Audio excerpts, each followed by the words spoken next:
What's up, Godzilla fans? We got some big news for a brand new Godzilla story. Coming to us from IDW Publishing, this new story starring the Big G-Man is based on old sailors' tales and myths of giant monsters lurking in the deep. But this time, throw in the king of the monsters. Godzilla Here There Be Dragons will be a 5-part series, with the first issue coming out in June of this year, and will be written by Frank Thierry and illustrated by Inaki Miranda. Some of my favorite videos I've made for the channel have been based on Godzilla comics, and I'm excited for this new one because I also love pirates, so if you love pirates and you love Godzilla, make sure to like this video and share it around and stomp that subscribe button if you haven't already.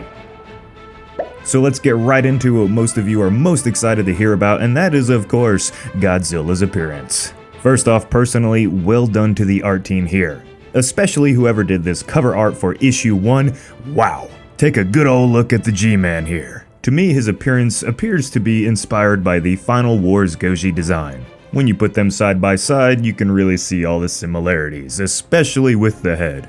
And from what we can at least see here, his body appears to be much more beefy and muscular this time around than the one that we've seen in Final Wars.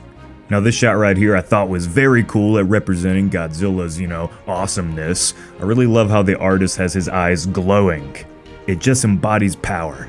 Like there's all this energy inside him just waiting to be unleashed. And now obviously with this reveal, we don't have much of his design to really go off of. They kept a lot of it still hidden for the actual comics release. But it's safe to say this will be a classic Godzilla, and that's fine, right? Oh, and I forgot to mention that in this picture right here, we can see that he will have the iconic leaf design to his dorsal plates. So Toho Godzilla fans are going to love this version of the king, I think. Now we got some great images of what the comic will look like. But this one image right here, clearly representing a map of sorts, may be revealing potentially famous co-stars that I think are gonna show up in this new story. We have Rodan, Mothra, Ganaria, Ebera, and this may be Manda, or it could be a sea serpent. It's kind of one of those monster designs that you can't really be for certain what it is. And I really can't wait to see how the sailors interact with all of them.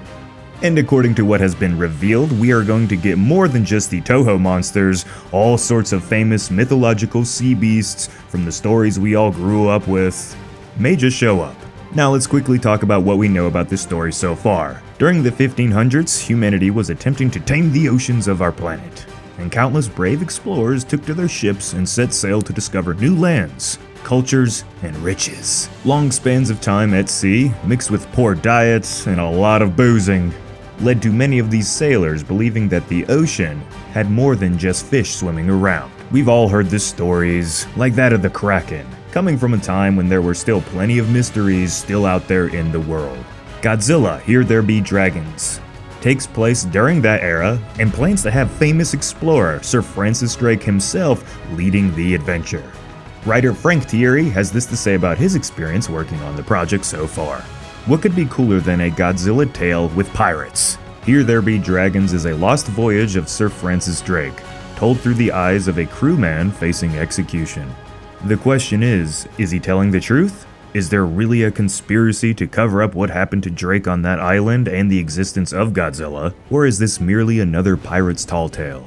Illustrator Inaki Miranda also had some words for Godzilla Here There Be Dragons. Godzilla is one of those unique historic creations that is part pop culture icon, part pure joy and entertainment, and also a metaphor of the ways of society hurting itself, with humans confronting the raw power of our own fears and missteps.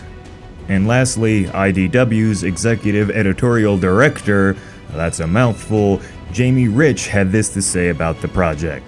I love the way Here There Be Dragons combines classic mythology from the past with a truly modern legend, causing readers to look at both in new ways. It's great to see Godzilla away from skyscrapers, taking on a foe that doesn't have the technological weaponry to fight monsters from a great distance. And I do mean monsters. Godzilla is not alone out there, and I love reading every new issue to see what else Frank and Inaki have cooked up for Godzilla to fight. Now guys, personally, I totally agree with him there. I'm kind of tired of seeing Godzilla always, in the middle of big cities. Not that I am against it or anything, it's just I've seen it about 754 times now. And at the end of the day, I just like to see Godzilla in new environments, in places we've never seen before. Godzilla Here There Be Monsters might just end up being the next Godzilla in Hell or Godzilla Rage Across Time, my two favorite Godzilla comic series. And I can't wait to make videos on this story when the first comic becomes available this summer, so stay tuned to Dangerville. Like I said before, if you know anyone who likes Godzilla and pirates, make sure they know about this, share this video to them, and help us get everyone excited for more Godzilla content. It seems like here in the next couple months, guys, that we're gonna be pretty much over the top with content, so hey, here we go everyone. This has been Jacob, and I will see you in the next one.